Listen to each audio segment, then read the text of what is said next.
My stepmom tore up my adoption papers right in front of the judge until my real mother walked into the courtroom. In that instant, my entire world shifted, and what should have been the end of my story became only the beginning. I thought I had lost everything: my chance at family, my identity, even my place in the world. But the truth that followed revealed betrayal, secrets, and a shocking twist I never saw coming. To understand how I ended up in that courtroom, I have to take you back to where it all began. When I think back to my earliest memories, the first thing that comes to mind isn't laughter or warmth, it's emptiness. Other kids at school would talk about their moms, how she packed their lunches just the way they liked, how she kissed them goodnight, how she showed up at every soccer game or dance recital. For me, there was no mother in the stands, no soft voice tucking me in. There was only silence where a mother's voice should have been. My father tried God, he really tried. He worked himself to the bone to provide for me, taking double shifts and odd jobs just so we wouldn't go without. He loved me, I never doubted that. But no matter how hard he worked, one parent can't fill two roles. I could see it in the lines on his face, the weariness in his eyes, the way he sometimes stared at me with guilt, as if he knew I needed more than he could give. And I felt it too. That hole, that absence, it was like walking around with a piece of myself missing. At school events, I'd sit on stage and glance out at the crowd, hoping just for a second that I'd see a woman smiling proudly at me. But the seat beside my father was always empty. On birthdays, when the candles flickered on the cake, I never wished for toys or clothes. I always wished for the same thing: a mom who would look at me with the kind of love I saw in other kids' eyes when they ran into their mother's arms. That longing shaped me. It made me quiet, watchful. I noticed things other kids didn't, like how teachers spoke more gently to children whose mothers were in the room, or how friends laughed more freely when their families felt whole. I told myself it didn't matter. I told myself I was lucky just to have my dad. But deep down, there was a voice whispering, "You are missing something, and you know it." The loneliness made me cling to my father all the more. He was my safe place, my anchor. I'd wait up for him on nights he came home late, pretending to be asleep just so he wouldn't feel bad. I wanted to protect him as much as he tried to protect me. But even then, I knew love wasn't enough to stop the ache of absence. And then one evening, everything changed. My father sat me down at the kitchen table, his hands fidgeting with the salt shaker, his voice trembling with a mixture of excitement and nervousness. "There's someone I want you to meet," he said. My heart skipped a beat. He told me her name. He told me she was kind. He told me he thought she might be the one. For the first time in my life, hope bloomed inside me. Maybe this was it. Maybe this was my chance to have what I had always dreamed of, a real mother. I imagined bedtime stories, hugs before school, someone to stand beside my father, so our family no longer looked unfinished. I wanted to believe. I needed to believe. So when he finally brought her into our home, I was ready to love her. I was ready to open my heart wide and let her fill the emptiness I'd carried for so long.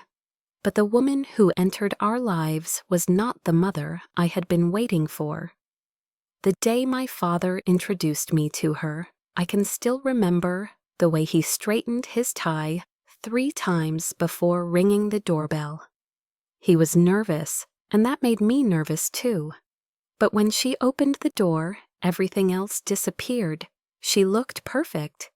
Her dress was elegant but simple, her hair shone like she'd just stepped out of a salon, and her smile was so dazzling it almost felt like it belonged to an actress. She knelt down in front of me, her perfume soft and sweet, and said, "So you must be the one who stole your father's heart long before I did." I didn't know what to say. No one had ever spoken about me like that. I felt heat rise in my cheeks, and I ducked my head shyly. She laughed, a light musical sound, and tucked a strand of my hair behind my ear, as if she'd known me all my life. In that single moment, I thought, this is it. This is the mother I've been waiting for. For a while, I let myself believe it. She brought me little gift stickers, notebooks, my favorite candy. She asked questions about school, even complimented my drawings. Once, she leaned over to my father and whispered, "You've raised such a polite, sweet child." And I thought my chest might burst with joy. That night, I lay in bed, staring at the ceiling, whispering a thank you into the darkness. Maybe my wish had finally come true, but hope can be blinding. It started with the smallest things, things you could almost excuse. A look that lingered a beat too long on my scuffed shoes. A sigh that escaped her lips when I asked for help with a math problem. The way her smile seemed to flicker off, like a light switch the second my father left the room. Nothing dramatic, nothing obvious, but enough to make me feel less. I tried to ignore it. I told myself she just needed time. After all, families didn't come together overnight, did they? If I tried harder, if I gave her reasons to like me, surely she'd warm up. So I worked at it. I cleaned my room before she could even ask. I set the table neatly, folding napkins the way I'd seen in restaurants. I drew pictures of our family, Dad and Harold smiling together, and proudly taped them to the fridge. She would glance at them, murmur how nice, and then turn back to whatever she was doing. Still I pushed on, desperate for crumbs of affection. And then came the comments. Always soft, always disguised as casual remarks, but sharp enough to cut me where it hurt most. "You're lucky your father works so hard for you." Not every man would do that. It must be tough not having a real mother around, isn't it? "You'll find your place eventually, don't worry." She said them with a smile, like she was being thoughtful, like she was doing me a favor by pointing these things out. But each time, the words settled into my skin like splinters. I'd replay them in my head at night, wondering what she really meant. Was she trying to remind me that I wasn't enough? That I didn't belong? My father, of course, didn't notice a thing. Around him, she was sunshine laughing at his jokes, squeezing his arm, asking about his day with genuine interest. He glowed under her attention, and I wanted to glow too. I wanted to believe she could be that warm with me if I only gave her reason. So I tried harder. I bit back tears when she dismissed me. I smiled when she corrected me sharply in front of others. I told myself, maybe this is just how mothers are. Maybe this is love, and I just don't know how to recognize it yet. But deep down, I could feel the difference. Her eyes told the truth.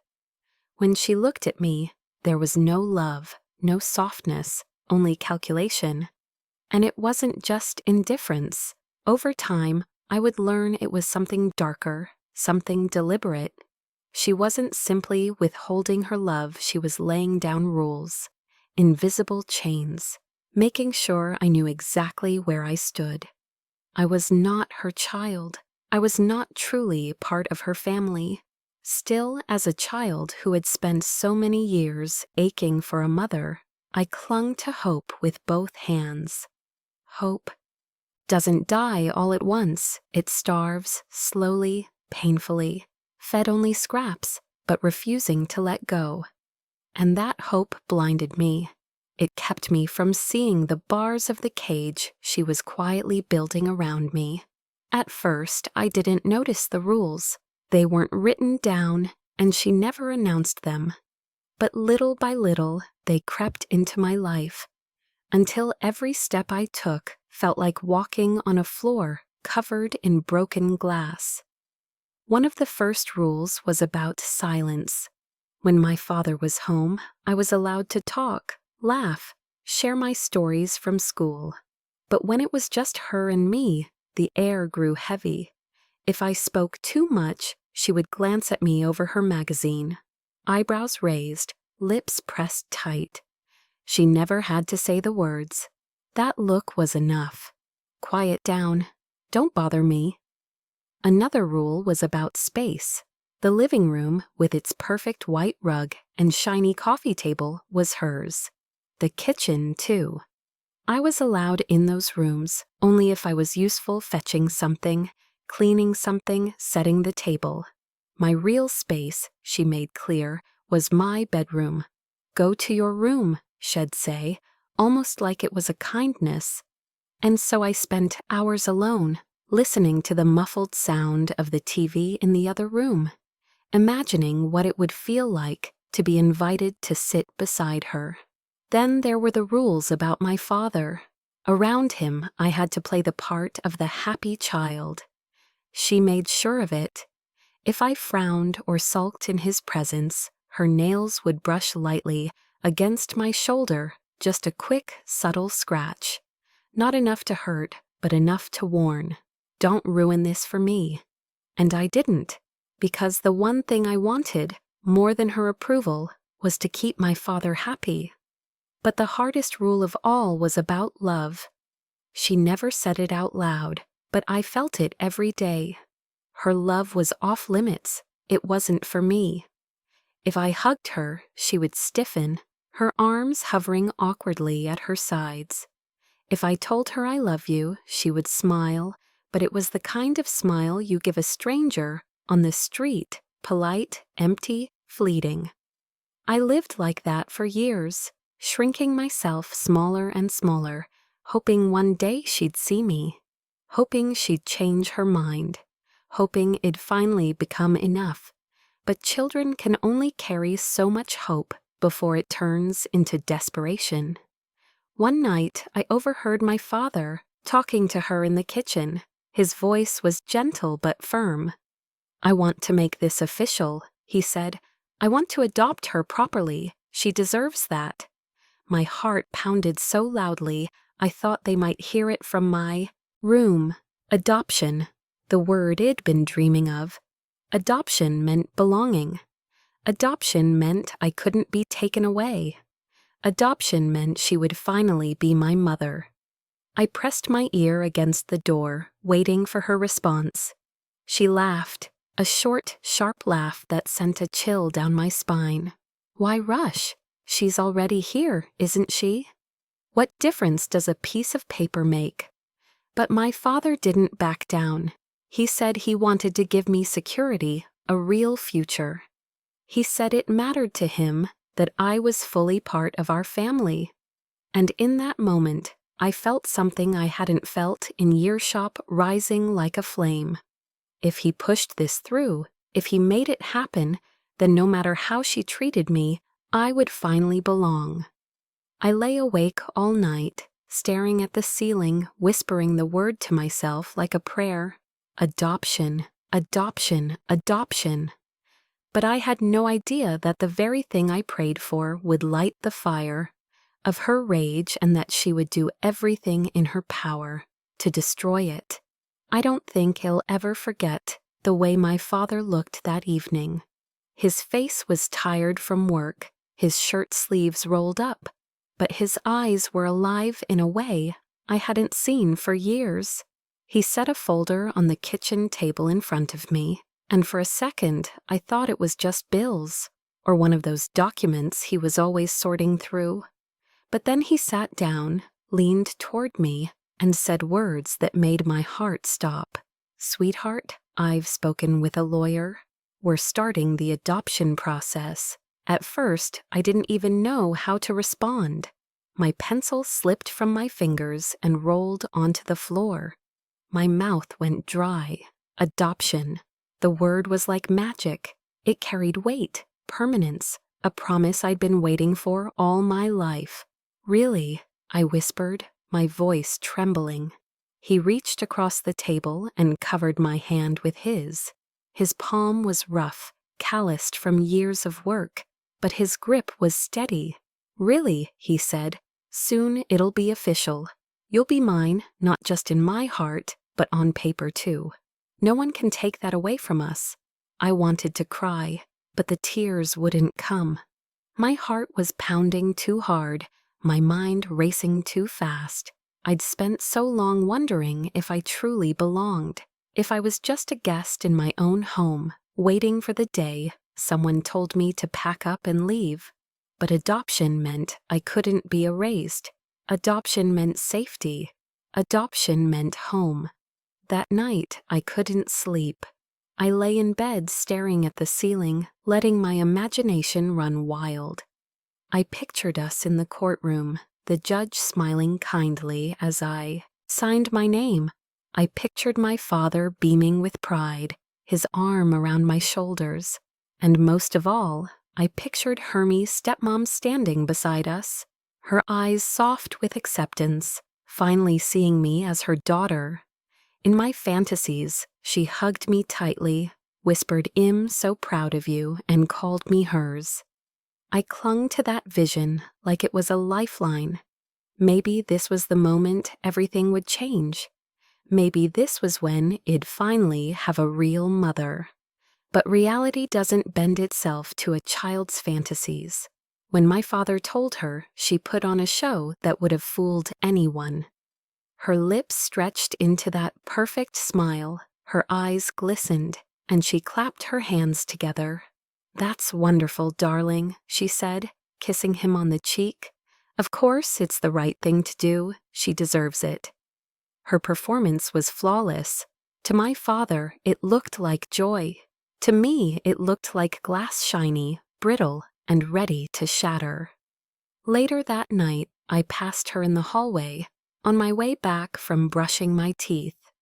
The house was quiet, the lights dim. She stopped me with one hand on my shoulder.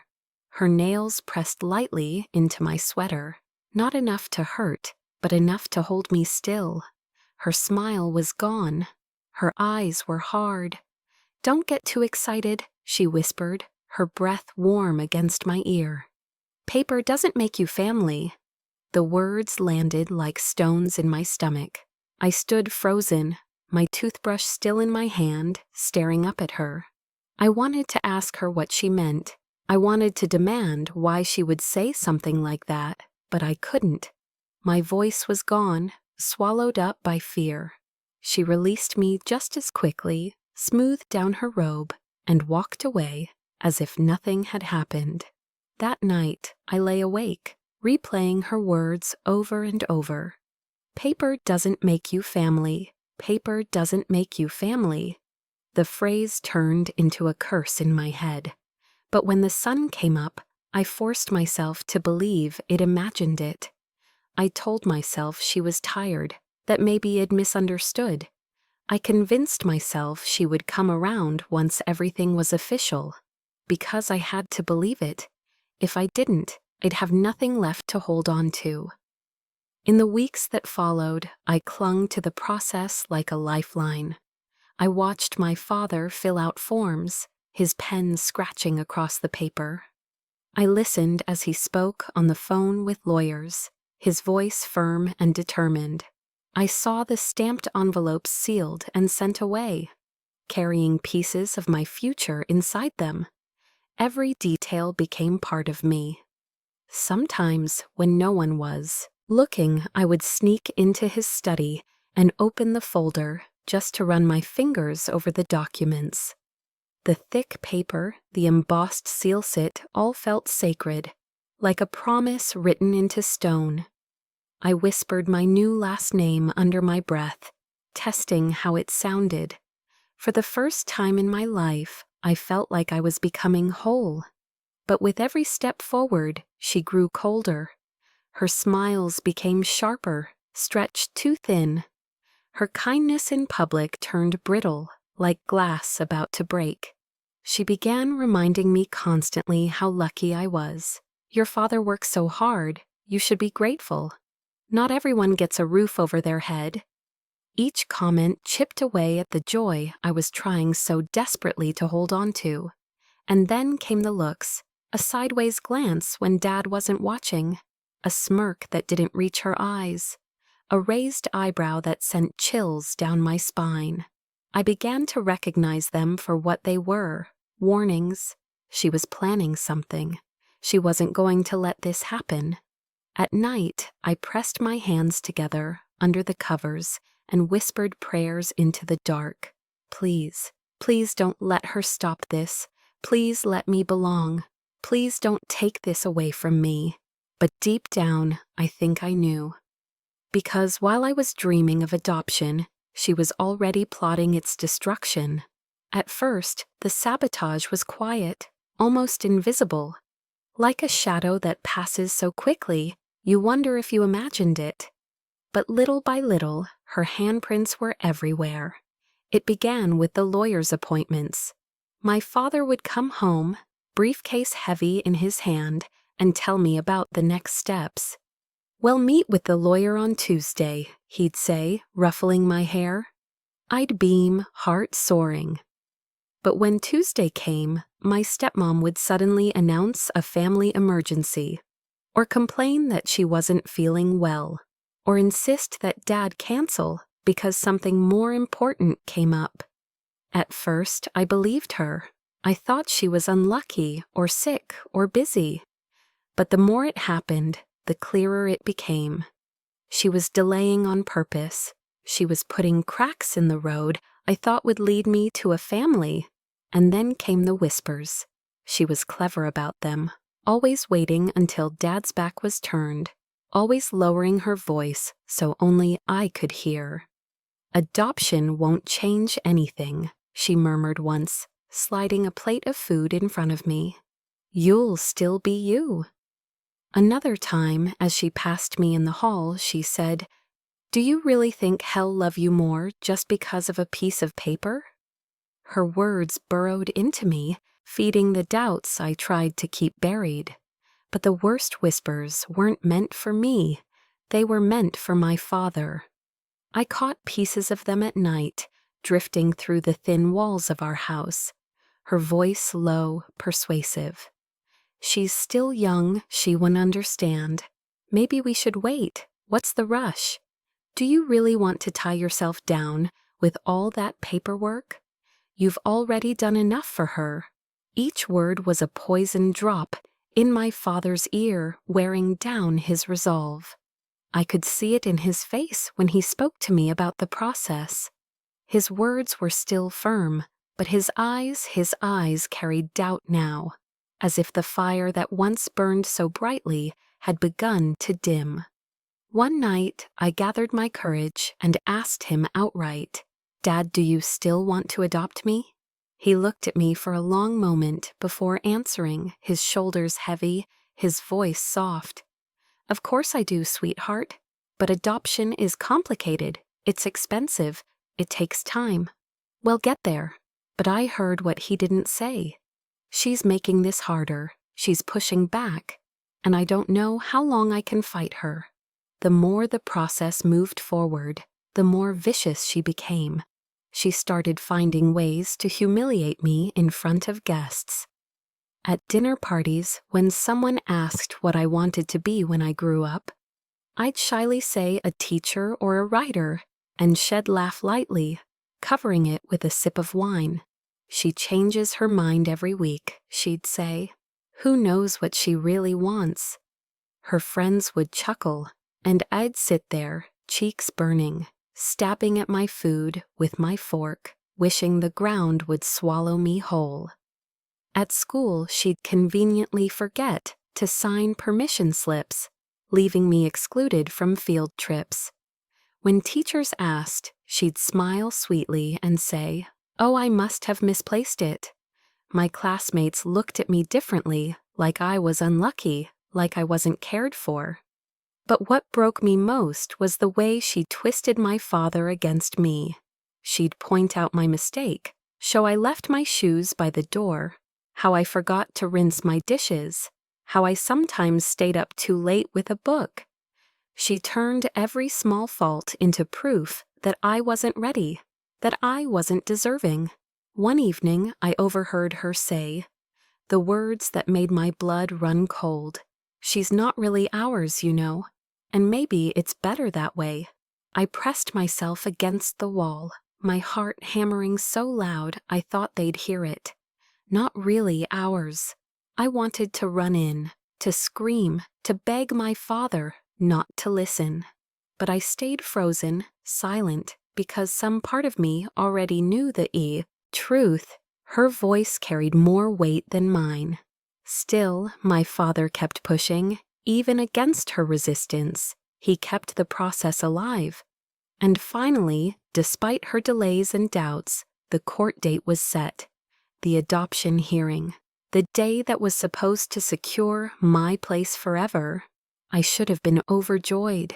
I should have been counting the days with anticipation. Instead, I felt dread curling in my stomach because I had seen the look in her eyes. That cold, hard glint that told me she wasn't done fighting. She wasn't going to let this happen quietly. And I was right, because on the day of the hearing, she didn't just resist, she destroyed. The morning of the hearing, I woke up before dawn. My stomach twisted with nerves, my hands clammy, but beneath it all was a fragile strand of hope. Today, I told myself, would be the day I finally belonged. I pulled on the clothes my father had laid out for me the night before, my nicest dress, the one I usually wore only on special occasions, and stared at myself in the mirror. For the first time, I tried to imagine what I might look like with a new last name. The thought made me smile. The courthouse was colder than I expected. Its walls were tall and gray, the kind of gray that seemed to leach warmth from your skin. My father held my hand tightly as we walked through the halls, his grip reassuring, though I could feel the tension in his fingers. He was nervous too, but he tried to hide it with small smiles and whispered promises. "It'll be all right," he said. "This is just the last step. After today, it's all official." I nodded, clinging to his words like a lifeline. When we entered the courtroom, my stepmom was already there, dressed impeccably as always, her hair neat, her jewelry catching the light. She sat with perfect posture, her expression composed. To anyone else, she probably looked like a supportive wife, ready to stand by her husband. But when her eyes flicked toward me, I saw it. The same cold glint I had come to know so well. The silent message, "Don't get too comfortable. This isn't yours yet." The judge took her seat, the sound of her gavel sharp in the air. Papers shuffled, lawyers murmured, and my heart pounded so loudly it drowned out everything else. My father spoke first, his voice steady, as he explained why adoption mattered, why it was the right thing to do. He talked about love, about responsibility, about giving me security. For a moment, I thought I saw the judge's expression soften, and my chest swelled with hope. Then came my stepmom's turn. She stood gracefully, her heels clicking against the floor, and for a second I believed she might surprise me. Maybe she would set aside her cruelty for once. Maybe she would smile and support what was best for me. But what she did instead is something I'll never forget for as long as I live. She reached into her bag and pulled out a stack of papers, the adoption forms my father had worked so hard to prepare. She held them up as though to acknowledge their importance. Then, with a smile so small it almost wasn't there, she tore them down the middle. The sound echoed in the courtroom, a sharp, ripping noise that seemed louder than thunder. She didn't stop after one tear. She ripped again and again until the papers were nothing but shreds in her hands. The courtroom gasped. My father shot to his feet, his face drained of color, his voice choked as he said her name.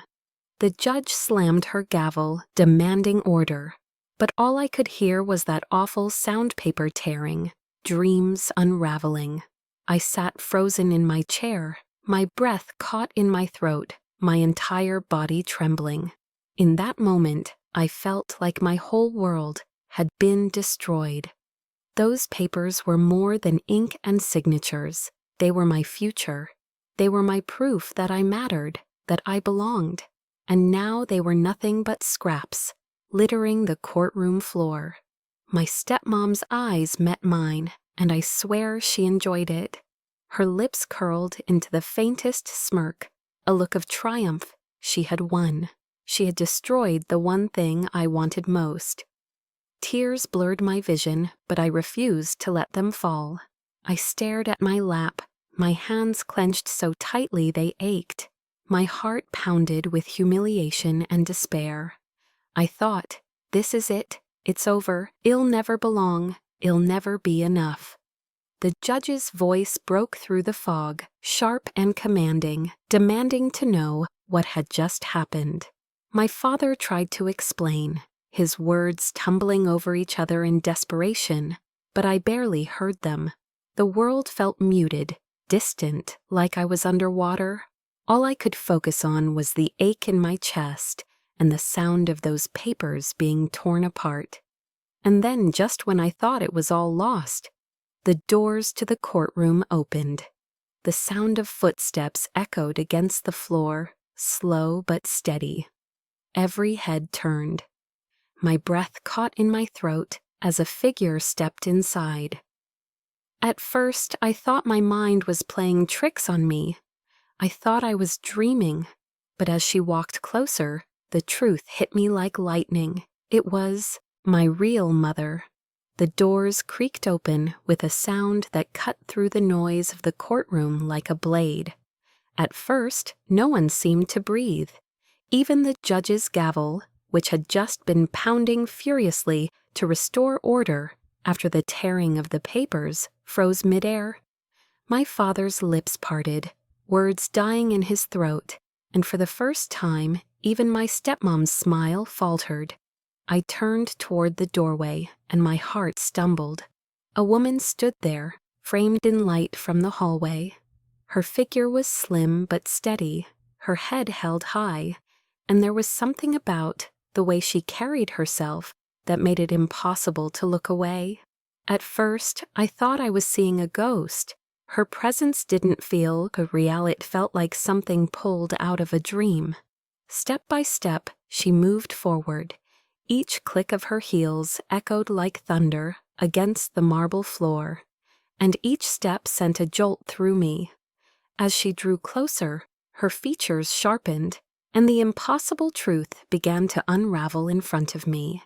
Her hair was streaked with silver, a little thinner than in my faded childhood memories, but her eyes stopped my breath. They were the same warm shade I saw in the mirror every morning, the same eyes I had searched for in strangers' faces all my life. My chest tightened, and suddenly I was a little girl again, sitting in bed at night, whispering into the dark, "I wish you'd come back, Mom. I wish you'd find me." And now here she was. It was my mother. Not the stepmother who had chipped away at me piece by piece. Not the woman who had just torn my adoption papers into shreds with a smile. This was the woman who had given me life, the one whose absence had left a hole I could never fill.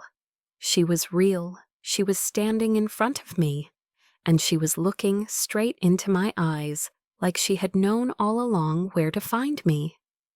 Gasps rippled through the room. The clerk dropped his pen, one of the lawyers leaned forward in disbelief, and my father's face drained of color. He staggered back a step, gripping the table as if the ground beneath him was giving way. My stepmom's hands clenched at her sides, her knuckles white, her mouth twisting as if she'd swallowed something sour. But I couldn't look at anyone else. My eyes locked on hers, and in that moment, the rest of the room vanished. She walked down the aisle slowly and deliberately, her gaze never leaving mine. When she finally reached the front of the courtroom, she didn't look at the judge. She didn't look at my father. She didn't even look at my stepmom, though I could feel the tension radiating from them both. She looked only at me. Her voice trembled when she spoke, but it was filled with a warmth I hadn't heard in years. "Sweetheart," she said softly, "it's me. It's your mother. I'm here." The sound of her voice hit me like a tidal wave. Memories I thought I'd buried deep came rushing back, the soft hum of a lullaby, the scent of her perfume when she tucked me in at night, the way her laughter used to echo in the kitchen. I had convinced myself those memories weren't real, that I had made them up to comfort myself, but now, standing before me, she was proof.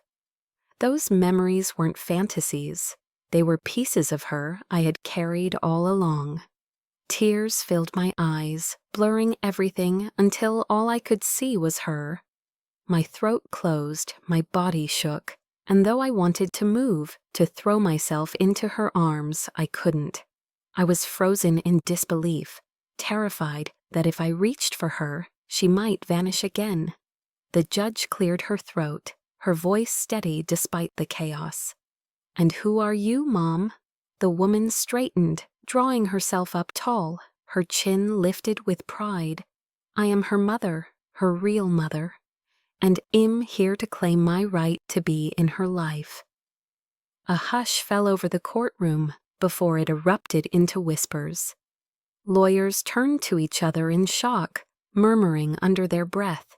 The clerk fumbled with his papers. Even the judge's usually unshakable composure cracked for a moment as she tapped her pen against the desk, her eyes narrowing in surprise.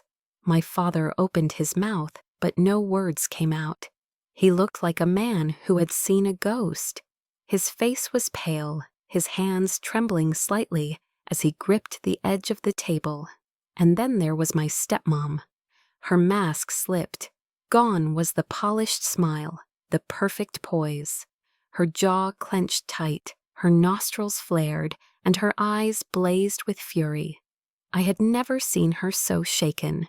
She had worked for years to make me feel small, unwanted, alone. And in one moment, my mother's return shattered all of it.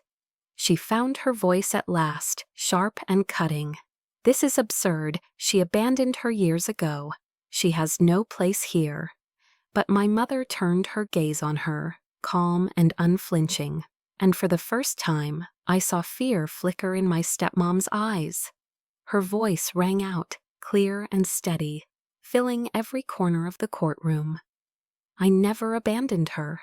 I never stopped searching, and I will not let her be taken from me again." Those words wrapped around me like armor. For years I had felt like I was fighting alone, standing small against someone who wanted me diminished. But in that moment, I wasn't alone anymore. My mother had come back, and she was ready to fight for me. The weight that had crushed me for so long began to shift. I could breathe again. And for the first time in my life, I felt something I had been too afraid to hope for protected. And as she stood tall in that courtroom, staring down the woman who had tried to erase me, I realized something else. My story wasn't ending with torn papers and humiliation. My story was only just beginning. The courtroom was already buzzing with whispers. But when my mother spoke those words, "I never abandoned her," the air shifted. It was as if the walls themselves were leaning in to listen. The judge leaned forward, eyes narrowed, and my father finally sank back into his chair, as though the weight of the moment had stolen the strength from his legs.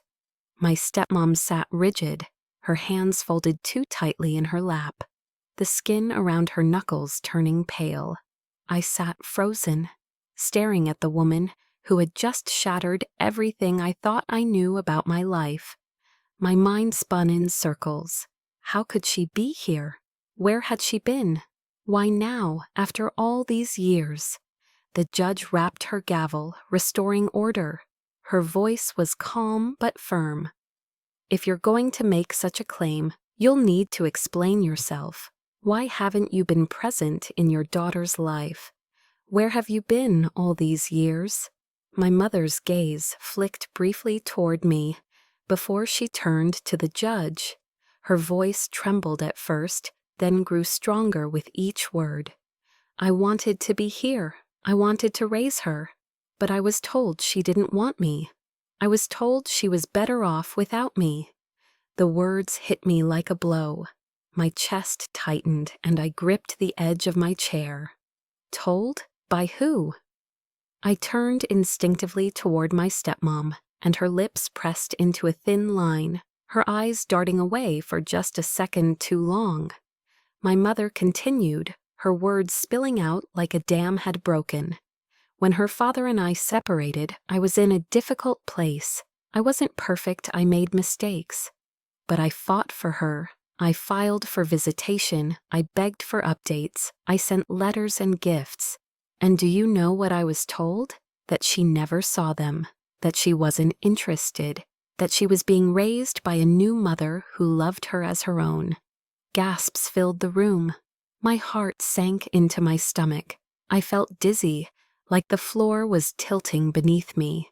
Letters, gifts, all those birthdays I had spent crying quietly into my pillow, believing my mother had forgotten me, all the times my stepmom had said, "She's not interested in you, she's gone." Had it all been lies?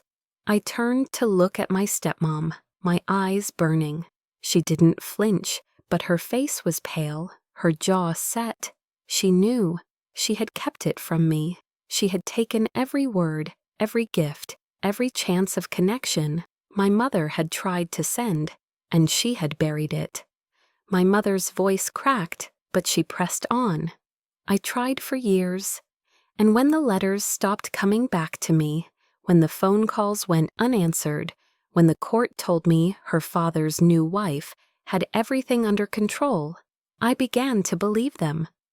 I thought maybe she truly didn't want me anymore, but I never stopped hoping. I never stopped looking.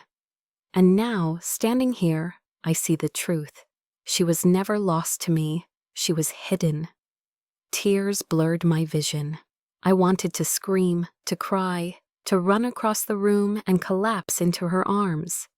At the same time, I wanted to turn on my stepmom and demand answers. Demand to know how she could be so cruel. The judge's face was unreadable, but her eyes flicked toward my stepmom with sharp suspicion. "Is this true?" she asked sternly. My stepmom's smile returned, brittle and forced. "Your Honor, this woman is confused. She's rewriting history to make herself look better. I've been the one here, raising her, taking care of her needs. I've been her mother in every way that matters." Her words sliced through me, but they didn't carry the weight they once did. For the first time, they sounded hollow. Because now I knew my real mother had been out there, fighting for me, and it was my stepmom who had built the wall between us. My mother turned back to me then, her eyes glistening. "Sweetheart, I need you to know, I never gave up on you, not for a single day. I loved you every moment we were apart, and I love you now." The world blurred around me, and the tears I had been holding back finally spilled over. For years, I had carried the pain of believing I was unwanted, abandoned, unworthy of love. And in one moment, those lies began to crumble. I wasn't abandoned. I wasn't forgotten. I had been stolen. And now the truth was out, and there was no going back. The judge sat motionless for a long moment, her pen tapping against the wooden desk, with sharp, deliberate clicks. Each sound echoed through the courtroom like the ticking of a clock, building suspense, pulling every eye in the room toward her. When she finally spoke, her voice cut through the heavy silence. "This court requires clarity, Mrs. Chen," she said, turning her gaze to my stepmother. Did you, at any time, deliberately withhold communication between this child and her biological mother? The question landed like a stone dropped in still water, sending ripples of tension through every corner of the room. My stepmother shifted in her chair, her carefully composed face flickering for just an instant. Her lips parted, but nothing came out at first. Then she drew in a breath, smoothed her dress with shaky hands, and spoke with the same polished voice she always used when she wanted to sound untouchable. "Of course not, Your Honor. I've only ever done what was best for her. If there were any letters or calls, I never saw them. But her words didn't sound the way they used to. They weren't convincing anymore. They fell flat, hollow, like the walls of a house built on sand." My mother's chair scraped softly against the floor as she leaned forward, her voice trembling but full of conviction. "That ain't true. I sent letters for birthdays, holidays, even random days, when I just wanted her to know I was thinking of her. I sent small gifts, nothing extravagant, just tokens to let her know she was loved. I have proof, Your Honor. Receipts, copies of every petition I filed, every request I made. She never got them because someone made sure she didn't." Gasps rippled across the room. My hands clutched the edges of my seat so tightly my knuckles turned white. My mind reeled. Every lonely birthday, every Christmas where I sat in silence, wondering why she hadn't called. Every night I cried into my pillow, believing I had been forgotten. It hadn't been the truth. It had been a lie fed to me, spoonful by spoonful, until I swallowed it whole. The judge's eyes narrowed, her gaze snapping back to my stepmom like a hawk zeroing in on prey. "How do you explain this, Mrs. Chen?"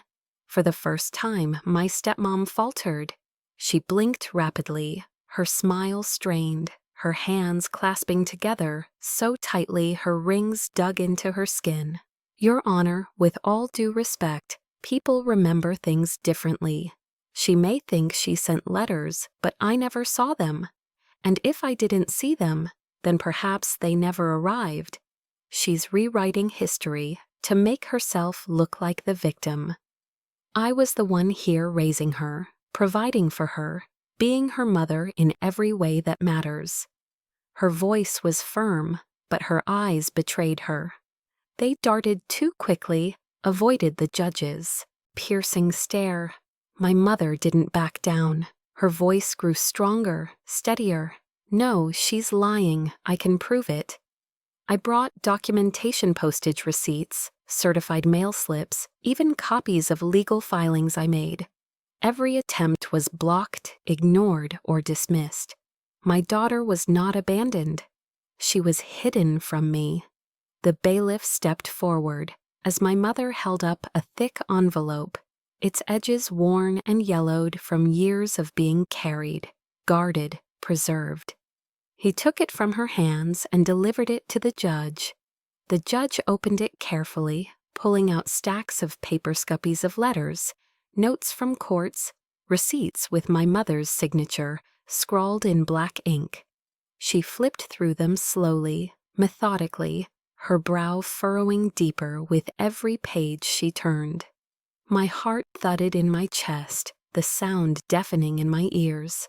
I turned to look at my stepmom, desperate for a crack in her mask, and there it was, her jaw clenched, her lips tight, her knuckles white against the wood of the table. For years she had held all the power. She had dictated what I knew, what I believed, what I thought was real. But now the truth was dragging her into the light, and she couldn't stop it. The judge set the envelope down with a heavy thump and fixed her gaze on my stepmom. Her voice was cold, deliberate, each word weighted with judgment. "Mrs. Chen, if this evidence is legitimate, then you deliberately obstructed this child's relationship with her biological mother. That is a serious matter. Custody, guardianship, and even adoption rights are governed by law, not by personal preference or convenience. Do you understand? The courtroom went silent. Every breath, every shuffle, every heartbeat seemed to pause, waiting for her answer. My stepmom swallowed hard, her voice losing its usual crispness, as she muttered, "Yes, Your Honor." For the first time in years, she sounded small. My father, who had been silent for so long, finally spoke. His voice was cracked, raw with guilt. "Judge, I didn't know. Yeah, I swear I didn't know." I thought his eyes flicked toward me, pain flooding his face. I thought Sarah didn't want contact. That's what I was told. If I had known the truth, I never would have allowed this. His voice broke, and his shoulders sagged under the weight of regret. "Sweetheart, if I had known, I would have made sure you had your mother." I stared at him, my throat tight, my emotions a storm of confusion. Part of me wanted to run to him, to believe his words, to forgive him. But another part of me burned with anger, with betrayal. He had been blind, maybe willfully so, and his blindness had cost me years I could never get back. The judge's pen scratched against the papers before her as she made notes. She looked up once more, her gaze firm. "This court does not take kindly to deception. If these documents are verified, then the story we've been told is not only incomplete, it is dishonest." And Mrs. Chen, her eyes pinned my stepmom in place. "You may find yourself facing not only the loss of adoption rights, but also serious legal repercussions." A ripple of shock swept through the room. My stepmom's face flushed, her mask slipping further. For the first time since I had known her, she wasn't in control. She wasn't the puppet master pulling the strings. She was cornered. And as I sat there, watching her squirm under the weight of the judge's words, something shifted inside me. For years, I had felt like the powerless one, the voiceless child. But now, with the truth spilling into the open, with her lies unraveling thread by thread, I wasn't powerless anymore. The balance had shifted, and for the first time, I believed justice might finally find me.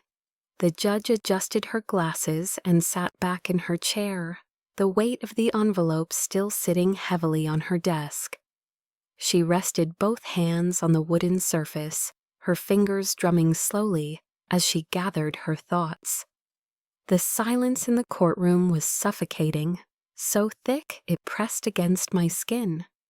Every pair of eyes was locked on her. We were all waiting for the words that would decide everything. My stepmom shifted uncomfortably in her seat, crossing and uncrossing her legs, her once perfect poise slipping further with each passing second. Her confidence, that cold certainty she always carried, had drained from her face. Now she looked cornered, like an animal backed against a wall. My father stared down at his hands, his jaw clenched tight, shame painted across his features. And my mother, my real mother, sat tall, her back straight, her eyes fixed on me, with a strength that flowed into me like sunlight breaking through clouds. The judge cleared her throat, and the sound snapped the tension like glass. "This court has reviewed the preliminary evidence," she said, her voice steady, measured. "And what I see is deeply troubling. We have indications of deliberate interference, false narratives, and a prolonged pattern of manipulation surrounding this child's life." A murmur swept through the courtroom. My chest tightened. I wanted to speak, to shout the truth that had lived inside me all these years, but I couldn't. My words felt locked inside my throat. The judge turned her gaze directly on my stepmom. "Mrs. Chen, your behavior raises grave concerns. If these documents are authenticated, and I see no reason to doubt their legitimacy, then you have obstructed this child's right to maintain a relationship with her biological mother. That is not only cruel, it is unlawful. My stepmom's mask cracked. "Your Honor," she began, her voice strained, "you're misinterpreting silence." The judge's gavel slammed against the desk, the sound echoing like a thunderclap. "I will not tolerate further lies in this courtroom." Gasps erupted from the gallery. My stepmom's mouth snapped shut, her face flushing crimson. She lowered her gaze to the floor, her hands trembling against the armrests of her chair. For the first time in my life, I saw her powerless. The judge's voice softened slightly as she turned toward me. "Child, you have been the one most affected by these actions. You have lived under the shadow of confusion and deceit. Today, that ends." Her words washed over me, and for a moment, the room blurred. My ears rang, my heart hammered, and tears welled in my eyes. I wasn't just a spectator anymore. I wasn't a pawn in their battles. I was being seen. The judge straightened her papers, her tone returning to its firm edge. "Given the evidence, this court is inclined to recognize the biological mother's rights. Furthermore, the adoption proceedings initiated under false pretenses are hereby suspended." My breath caught. Suspended. My stepmom had destroyed the papers, torn them in half with her own hands, but now the law itself was stepping in, declaring them void. The process she had tried to manipulate and control was slipping through her fingers. My father finally raised his head, his voice breaking as he spoke. "Your Honor, I only want what's best for her. I was misled, and for that, I will never forgive myself. But please, please don't punish her for my mistakes." His eyes flicked toward me, filled with regret. She deserves the truth. She deserves a chance at the life that was stolen from her. The judge nodded slowly, then turned her gaze to my mother. "And you, Mom, after years of absence, do you truly intend to step back into her life and take responsibility?" My mother rose to her feet, her voice steady as stone. "Yes, Your Honor, I never stopped loving her. I never stopped searching, and I will spend every day I have left proving that I deserve to be here." Her words wrapped around me like a promise, and for the first time in years I felt safe. The judge picked up her gavel, her eyes sweeping across the room one last time. "Then this court will render its verdict." The sound of the gavel striking the desk rang out like a final drumbeat, a signal that everything was about to change.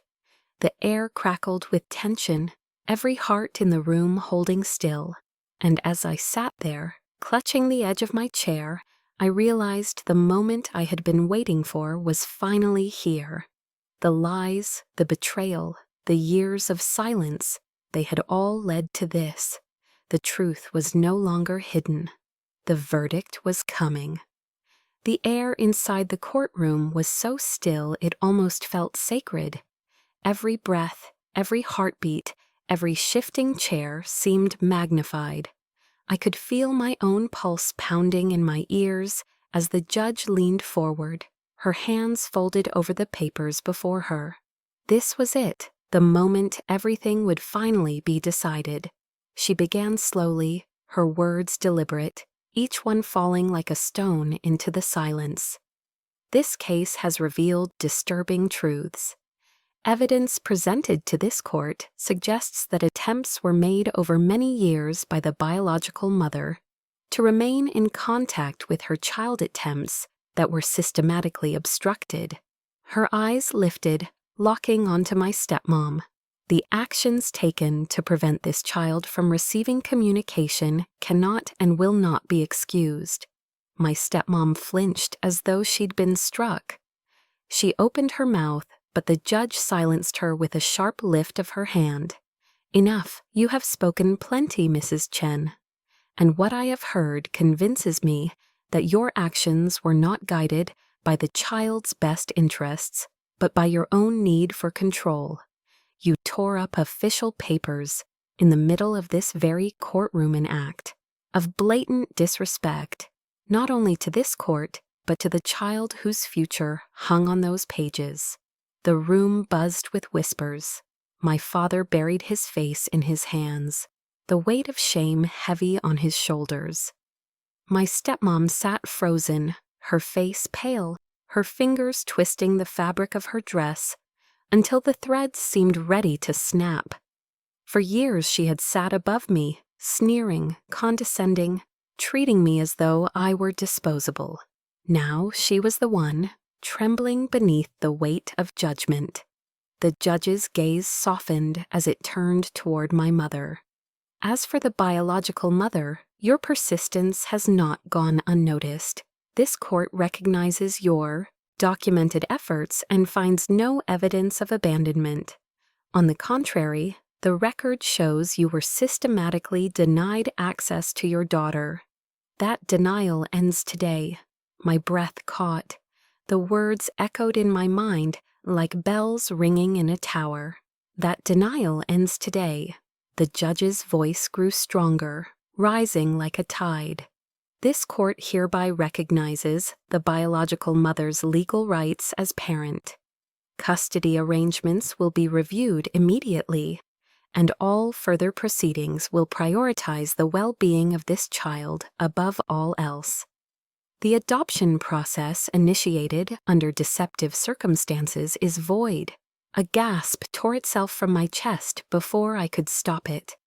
My eyes filled with tears, not of pain this time, but of relief so overwhelming it stole the air from my lungs.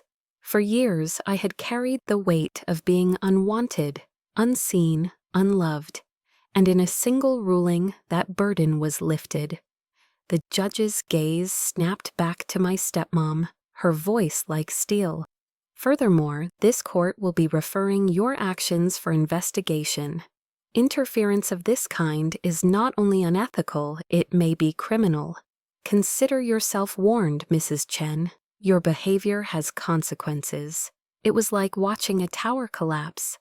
My stepmom's face drained of color, her shoulders slumped, and for once, she had no words. The woman who had always had a cutting remark ready, who had always found a way to twist the knife, sat silent, defeated. My father rose shakily to his feet, his voice breaking. Your Honor, I accept the ruling. I only ask for one thing, that my daughter knows I love her. That despite my failures, despite my blindness, I never stopped loving her. His eyes found mine, glistening with tears. I was a fool to trust lies, sweetheart, but I swear to you, if you'll let me, I'll spend the rest of my life trying to make it right. I couldn't speak. My throat was too tight, but my heart heard him. And though forgiveness would take time, maybe years, the crack in his voice told me his words were real. The judge raised her gavel one final time. This case is settled. The truth has been restored. Court is adjourned. The gavel struck the desk with a resounding crack.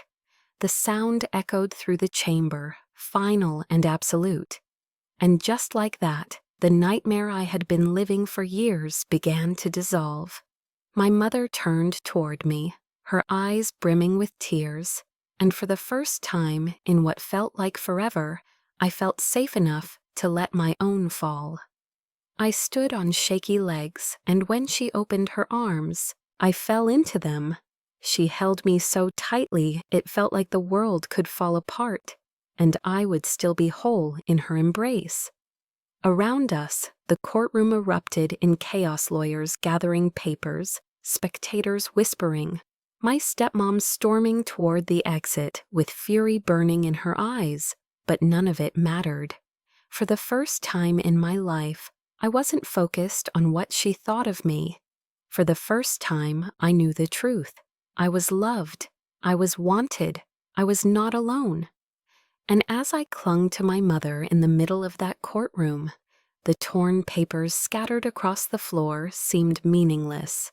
Because the truth was stronger than paper. The truth had found its way back to me, and no one, no matter how powerful, no matter how cruel, could take it away again. the gavel's echo still clung to the air like thunder rolling after a storm. Even though the judge had already left the bench, her words hung heavy in the room, impossible to ignore. For years I had lived in silence, trapped inside lies I didn't understand. But now, for the first time, the silence was shattered by truth. Around me, the courtroom became a blur of movement and sound. Lawyers snapped their briefcases shut, shuffling papers with frantic hands. The bailiff barked for order, his voice sharp as he ushered people out row by row. Strangers in the gallery whispered fiercely to each other, their faces alight with shock, their eyes darting between me, my mother, and my stepmom. The world was alive with noise, yet I felt as if I were standing inside a bubble. Everything muted except for the pounding of my heart. My mother's arms held me firmly, and I pressed my face against her shoulder like I had wanted to for years. Her body trembled with sobs, but her embrace was strong, unyielding, as if she was afraid I might slip away if she loosened her hold even slightly. I breathed in the faint scent of her perfume, the warmth of her skin, and it was like inhaling life itself. For years I had craved this, without even knowing what it would feel like. Now I knew. It felt like safety. It felt like home. When she finally pulled back, her eyes were wet with tears but blazing with strength. She cupped my face in her hands, her thumbs brushing away. The tears I hadn't realized were still streaming down my cheeks. "Sweetheart," she whispered, her voice trembling but certain, "you never stopped being mine." Her words undid me. They broke through the last wall I had built around my heart, the wall that had kept me from hoping too much, from dreaming too big, from believing I was worthy of love. I tried to respond, to tell her how much I had needed to hear that, but my throat closed and only a sob escaped. She understood anyway. She smiled through her tears, and in that smile, I felt years of absence melt away. My father remained at the defense table, slumped forward, his hands covering his face. For years he had been my anchor, the only constant I had, but now I saw him differently. Not as my protector, but as a man who had been blind, or perhaps had chosen to be blind. When he finally lifted his head, his eyes were bloodshot, his face pale and drawn. He looked at me as though he wanted to speak, but no words came. His lips trembled, and then he looked away, burying his shame in silence. And then there was Hermie's stepmother. She rose from her chair with a stiffness I had never seen in her before. Gone was the graceful elegance she wore like armor. Gone the sly smile she had perfected over years of control. Her face was hard, pale with fury, her jaw tight, her eyes dark with venom. She clutched her purse like it was a lifeline and moved toward the exit with sharp, furious steps. As she passed me, she turned her head and let her eyes bore into mine. It was the same look she had given me countless times before, the look that said I wasn't enough, that I was nothing, that I should shrink and disappear. For years, that look had pierced me, cut me, reduced me to silence. But this time was different. I didn't flinch. I didn't cower. I met her eyes with a steadiness I hadn't known I possessed, and in that single exchange, I realized something profound. She no longer held any power over me. Her lies had been dragged into the light. Her carefully built tower had collapsed, and standing there, staring into her glare, I wasn't afraid anymore. She broke eye contact first. With a flick of her wrist, she pushed the doors open, and the sound of them slamming shut behind her was final, like the last page of a cruel chapter closing forever. The room emptied slowly after that, leaving only fragments of conversation, hurried footsteps, and the faint rustle of papers left behind. But I stayed seated for a moment longer, my mother's hand entwined with mine. My chest rose and fell with uneven breaths, my heart still trying to catch up to everything that had just happened. When we finally stepped outside together, the air hit me like a wave. It was crisp, cool, and alive with sound reporters, shouting questions, cameras, flashing like bursts of lightning, curious onlookers craning their necks for a glimpse. Their voices collided in a whirlwind around me. Who is the real mother? What did the judge decide? Will there be charges? For once, I didn't care about the noise. For once, the questions didn't matter. I wasn't here for their headlines, their gossip, their spectacle. I was here for her, the woman beside me, holding my hand as if she would never let go again. I squeezed her hand tighter, grounding myself in the simple truth of her presence. For so long, I had believed I was forgotten, discarded, left behind. But now I knew better. The truth was clear, undeniable, and it was mine to keep. I had been loved all along. The lies that had haunted me were gone, shattered like glass across the courtroom floor. And though the shards of that broken past glistened sharp and jagged in memory, they no longer cut me. Instead, they sparkled with proof of everything I had survived, proof of the strength I hadn't known I carried, proof of the love that had finally found its way back to me. I walked down the courthouse steps with my mother at my side, each step lighter than the last. The weight I had carried for years was gone, the cage of lies was broken, and for the first time in my life, I felt free, not just free from her, not just free from the years of silence and manipulation, but free to finally be myself. I was no longer the forgotten child. I was no longer the powerless girl. I was loved, I was wanted, and I was finally home.